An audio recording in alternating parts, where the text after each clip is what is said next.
What is up, guys? Coming at you again, another Tool Tuesday. Today we're going to talk fire protection on the homestead. Pretty much, I live in an area that's prone to fires. California's had a lot of wildland fires. It's been, national disasters over the last couple of years. Santa Rosa pretty much disappeared. There's a lot of communities have been destroyed by wildfires in California. So me, as a new homeowner, I'm actually terrified of fire and potentially losing my house to that kind of a disaster. Today we're going to be taking a look at the very first steps that we could take to kind of protect our house from a fire if it were to happen. Take those first precautions that are necessary to hopefully at least give yourself a fighting chance if you were to have this type of disaster break out. Alright guys, let's get into it.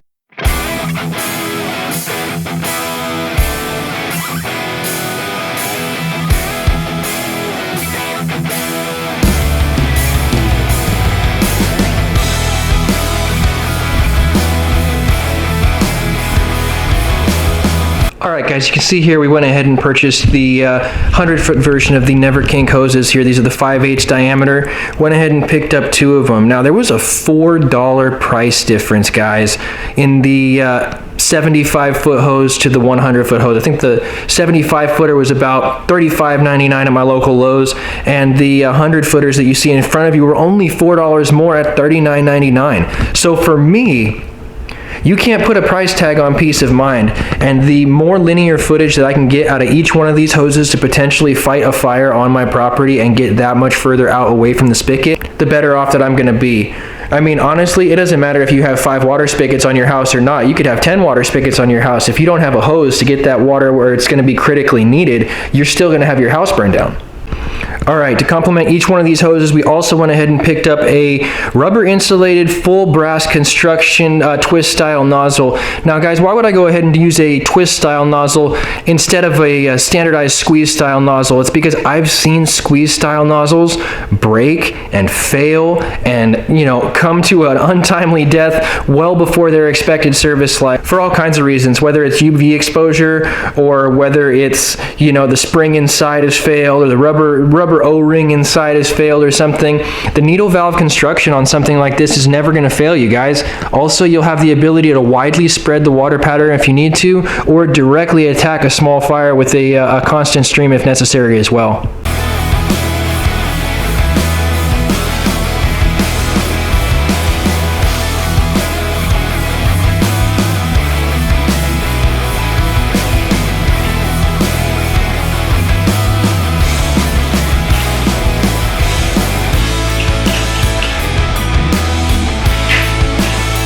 That connection felt very solid there, guys. I like the fact that the nozzle itself came with a rubber O-ring. You guys can kind of see in this other one here, the nozzle itself does indeed come with the black O-ring inside of it. It's going to hopefully prevent any leaks of the nozzle itself and allow us to leave the line charged. Like say we were having barbecue, fire pit, blah, blah, blah, whatever the case may be. Some source of actual ignition point that you would want to, potentially have a countermeasure against a fire for. You could leave this line charged and hopefully close this off, have no leaks, and have your hose ready to go without actually needing to run back to the valve and turning it on from that point.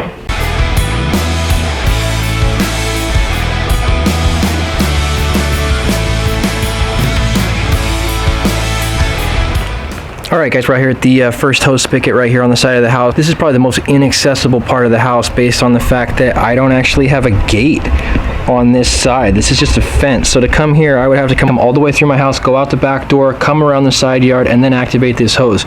Because this place is kind of isolated, I wanted to be able to have the ability to turn this hose on and then, pull it a good substantial distance from the valve just because it is so isolated here.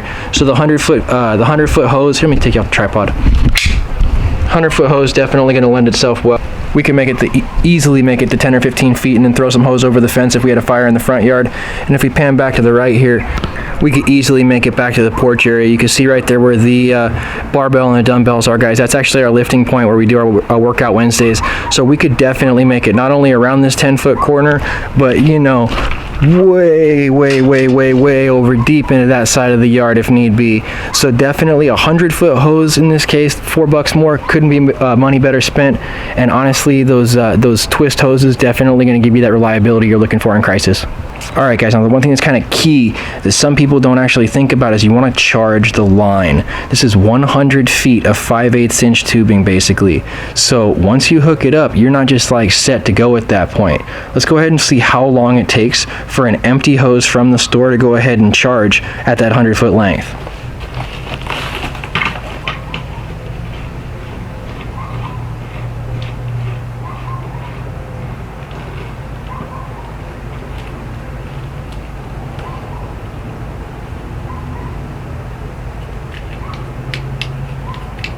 Alright, let's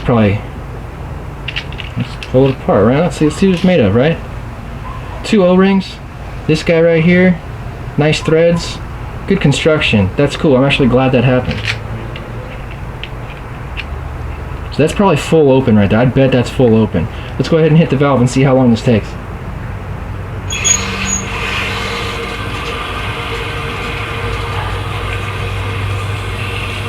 I can hear the air coming out of the nozzle. It's not helping that we have this huge leak right here. That's got to be 10 seconds, guys. So let that be a reminder right there. Let that serve to be kind of a lesson.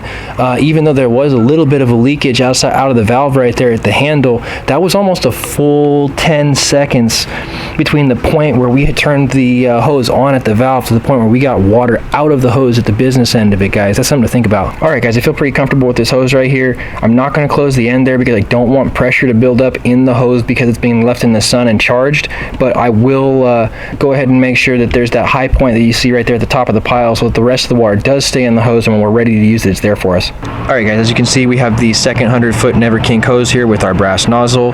It's set up on the same type of a spigot that we would have in the backyard, and this nozzle here actually, this spigot here also, that white PVC pipe right there, feeds these sprinklers over here. I actually only recently was able to get these sprinklers online here. I know it's kind of tall, probably going to get hit up in the comments about how tall that is, but it's more of a temporary thing just so that if there was a fire here, I would have the ability to turn sprinklers on.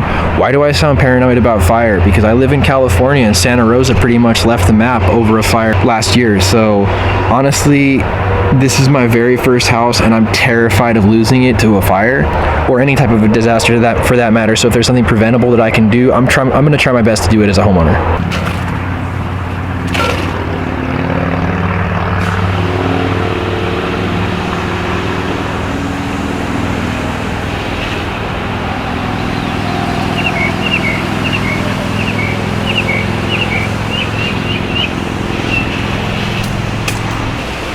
Alright guys, let's go ahead and conclude and wrap up this week's edition of Tool Tuesdays. The very first step that I can take to kind of protect my house from a wildfire if it were to happen.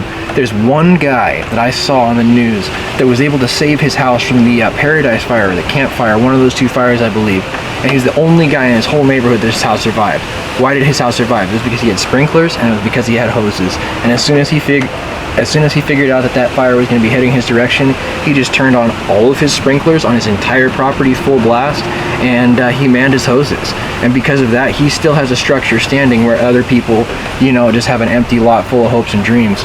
I don't want to be the person who owns that empty lot, so for me, I'm going to go ahead and start to take the precautions necessary to address each one of the issues that I could potentially have at my house over time. If you like this video, give it a thumbs up. If you want to see more content like this, be sure to subscribe for more so that you can stay up on the live streams, what day of the week it is on the channel, and what we got going on as well. If you really like this content, make sure you share it so that somebody else can see it, and I'll catch you guys in the next one.